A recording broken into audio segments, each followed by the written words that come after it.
Aqui na sequência nós vamos comentar sobre alguns dos principais tipos de turbinas hidráulicas. Quais são esses principais tipos? As turbinas hidráulicas normalmente são divididas em dois tipos, em dois grupos. Turbina de ação e a turbina de reação. Vamos comentar primeiro sobre as turbinas de ação, chamadas turbinas Pelton. São turbinas indicadas para quedas brutas muito grandes, conforme nós podemos ver, quedas brutas de 100 a 500 metros. Portanto, recomendadas a serem instaladas em locais mais montanhosos, normalmente em pés de serra, onde a água é conduzida lá do alto da serra por um conduto forçado e ataca esse tipo de turbina situado mais nos pés de serra. Então, regiões mais montanhosas, regiões mais serranas, são propícias a esses tipos de turbinas porque as quedas brutas podem ser elevadas, de 100 a 500 metros.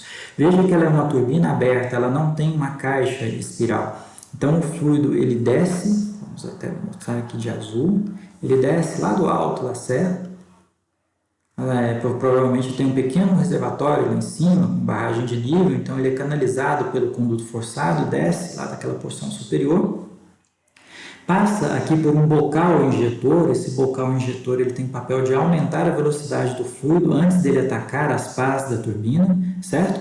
Então ele ataca as pás da turbina com uma velocidade muito grande, propiciando o giro da turbina. Essa turbina ela está acoplada a um gerador e esse gerador produz a geração de energia hidrelétrica. Também não existe, nesse caso, tubo de sucção. Após atacar as pás, essa água ela é espalhada e já caindo aqui no canal de fluxo, certo? Então esse é um tipo de turbina de ação, as turbinas Pelton, recomendadas para grandes quedas brutas, de 100 a 500 metros. Não é esse o tipo das principais hidrelétricas brasileiras, pelo menos, certo? Esses principais tipos das hidrelétricas brasileiras, vamos dizer assim, a maioria das hidrelétricas do mundo, são as turbinas de reação. São turbinas onde a água ataca o rotor a partir de um percurso fechado dentro de uma caixa espiral. É aquilo que a gente vinha explicando então. Então a água vem lá do reservatório, entra na caixa espiral, que vai tendo o seu diâmetro reduzido à medida que ela se processa, certo? E ao passar pela caixa espiral, o fluido vai paulatinamente sendo desviado pelas pás defletoras e atacando o rotor da turbina, fazendo com que esse rotor gire, girando lá a região do gerador, na região giratória do gerador, que é o rotor do gerador, certo?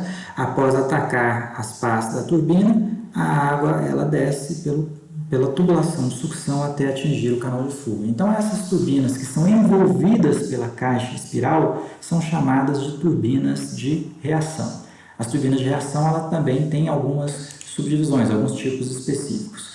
Aqui a gente vê então a montagem, da caixa espiral da hidrelétrica de Belo Monte. Então veja aqui pelo tamanho dos operários, o tamanho dessa caixa espiral, uma grande obra de engenharia, uma obra muito bonita de engenharia, conforme a gente pode ver, certo? Então, isso aqui para ser instalada uma turbina de reação, se não me engano, tipo Francis, aqui no Belo Monte, na usina de Belo Monte. Aqui uma turbina de reação de eixo horizontal. Vamos chamar a atenção que o eixo dessa turbina que será instalada, que já foi instalada hoje, atualmente, aqui essa foto é da construção, é um eixo vertical. Então essa turbina ela tem um eixo vertical. Aqui a turbina ela tem um eixo horizontal, certo? Então as turbinas de reação elas podem ter eixo horizontal ou eixo vertical. Então aqui a água vindo pela caixa espiral e aqui sendo desviada, atacando paulatinamente os rotores da turbina em função das pás defletores. Bom, então dentro dessa classificação de turbinas de reação, a gente tem, por exemplo, as turbinas Francis. São as turbinas Francis que são utilizadas em Itaipu, por exemplo. Então Itaipu tem, se não me engano, 20 ou 23 nessa faixa de turbinas Francis. Eu acho que são 23 turbinas Francis. E são as turbinas que nós temos, por exemplo, aqui nas nossas hidrelétricas próximas da região, Bocação, Itumbiara, Nova Ponte, Miranda, Capim Branco 1, Capim Branco 2, por exemplo. São turbinas desse tipo, as turbinas Francis. Elas parecem um pouco um sino, Se a gente tiver aqui um pouco de boa vontade de imaginar um sino, ela tem essa forma parecida com a forma de um sino. E são indicadas para quedas brutas de 15 a 250 metros, portanto mais propícias aos reservatórios que a gente tem na maior parte do país.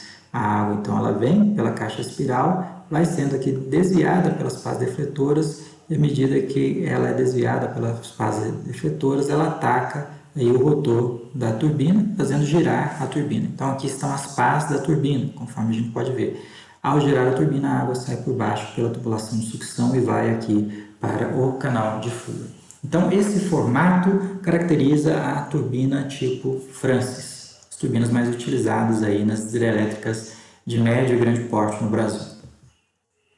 Outro tipo de turbina também de reação são as turbinas Kaplan, que são indicadas já para quedas brutas um pouco menores, até 50 metros, quedas brutas de até 50 metros. Então, o que basicamente diferencia a turbina Francis da turbina Kaplan é a forma do rotor da turbina, a forma das pás da turbina. Veja que as turbinas Kaplan, elas têm o seu rotor muito parecido com a hélice propulsora de navios, né? Então, a forma do rotor da turbina Kaplan é uma forma muito parecida com rotores, com hélices propulsoras de navios, né? Essas hélices propulsoras de navios. O princípio de funcionamento é o mesmo, a água passa dentro de uma caixa espiral, vai sendo desviada pelas pás defletoras, que a gente verifica aqui, ó, são as pás defletoras, e vai movimentando, atacando as pás da turbina e movimentando essa turbina, a água sai aqui pela tubulação de sucção, certo? Aqui na parte superior temos a parte do rotor do gerador e a parte fixa, a parte do estator,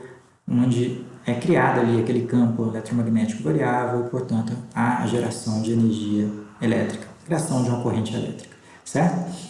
Bom, há outros tipos de turbinas, normalmente turbinas com eixos horizontais. Então, aqui eu cito que as turbinas Francis e as turbinas Kaplan, elas normalmente têm eixo vertical, mas também podem ter eixo horizontal. Não é muito comum, é mais comum que as turbinas Francis e as turbinas Kaplan tenham eixos verticais. As turbinas de bulbo, elas já normalmente têm os seus eixos horizontais, certo? São indicadas aí para quedas brutas menores de até 20 metros. Então, a água ela entra aqui no recinto da turbina, ela funciona mais ou menos, se a gente fizer uma comparação com uma bomba, como se fosse uma bomba axial, uma bomba onde o escoamento ele passa paralelo à máquina de fluxo, certo? Então, ela passa paralelo à máquina de fluxo, gira aqui a hélice, gira a hélice da turbina, e aqui nesse esquema a gente tem um gerador aqui dentro da turbina, certo? Aqui está o gerador. E ela sai a jusante lá do local onde ela é implantada. Então, ela tem um aspecto muito parecido com a bomba axial, só que a bomba dá energia para o escoamento. A turbina é quem retira a energia do escoamento. As turbinas de bulbo como essa são muito utilizadas em locais onde se cria um desnível, né, entre a superfície livre da água, a montante e a jusante. Em Belo Monte também é feito isso, logo depois da casa de máquinas, onde apareciam aquelas turbinas Francis que nós mostramos, é criado também um desnível ajusante da casa de máquinas, onde também são instaladas turbinas tipo bulbo, como essa. As turbinas tipo bulbo, elas acabam aproveitando esse desnível, porque em função desse desnível entre o nível de água que é montante e o nível de água que é jusante, cria-se um campo de velocidades. Então, a água tem velocidade e, ao ter carga cinética, ela consegue movimentar o rotor dessa turbina, também gerando energia hidrelétrica. Então, ela é utilizada nesses locais onde são criados esses desníveis, mas a indicação é que esses desníveis não superem 20 metros, né, conforme a gente verifica ali, quedas brutas de até 20 metros. Então, cria-se esses desníveis e esse desnível é aproveitado para fazer a geração de energia hidrelétrica pela velocidade do escoamento, certo? Então, ela também é utilizada em marés, né? É o que nós temos aqui, a maré alta, a maré baixa. Então, ela aproveita que a maré alta, a subida do nível de água, no caso do mar, para fazer a geração de energia hidrelétrica em turbinas tipo bulbo. Existem outros tipos de turbinas também fechadas, né? Funcionam como turbinas de reação. Turbina tubular S, já indicadas para quedas brutas de até 20 metros também. Então, a turbina ela está aqui, ó, nessa região, né? Então, a água vem lá do reservatório, movimenta a turbina e sai aqui para a tubulação de sucção. Aqui é a região do gerador, situada fora da turbina. Vamos ver aqui um esquema melhor, certo? Então, aqui ó, a água ela vem pelo conduto de adução, tomada de água, conduto de adução, gira a turbina. Então, a turbina tubular S é muito parecida com a turbina de bulbo, né? O arranjo é muito parecido. ataca aqui os rotores da turbina, propiciando o giro aqui da turbina e é eliminada pelo tubo de sucção até chegar aqui ao canal de fuga. Nesse caso, o gerador ele é situado fora da região da turbina. A tubular é essa, é uma espécie de turbina de bulbo. Existem outros tipos de turbinas que já aproveitam a própria velocidade do escoamento no rio. São as chamadas turbinas hidrocinéticas. Nós vimos no começo da aula de hoje que o principal mecanismo de gerador que causa o processo de geração de energia hidrelétrica é o fato da água ter, no começo do processo, uma elevada energia potencial. Ela está situada numa cota alta em relação à turbina, certo? Quanto maior essa elevação, maior o potencial de gerar energia hidrelétrica. Então, o ponto de partida, em termos de energia, é a energia potencial da água. Nesses tipos de turbinas hidrocinéticas, elas já são instaladas aproveitando a energia cinética natural do curso de água. Então, a energia potencial ela não é tão importante assim, porque as turbinas hidrocinéticas são instaladas já em locais onde sabidamente se verifica que a água tem elevadas velocidades. Então, vamos imaginar nesse canal, onde a água tem uma velocidade grande, são instaladas turbinas hidrocinéticas, onde a água, que já tem uma velocidade naturalmente grande, passa pelas hélices, ataca as pás dessa turbina, provocando o giro e a geração de energia hidrelétrica. Lógico que num sistema como esse, é interessante que essas turbinas hidrocinéticas elas sejam instaladas em alinhamento, um alinhamento aproveitando aqui ao máximo a velocidade da água desse canal.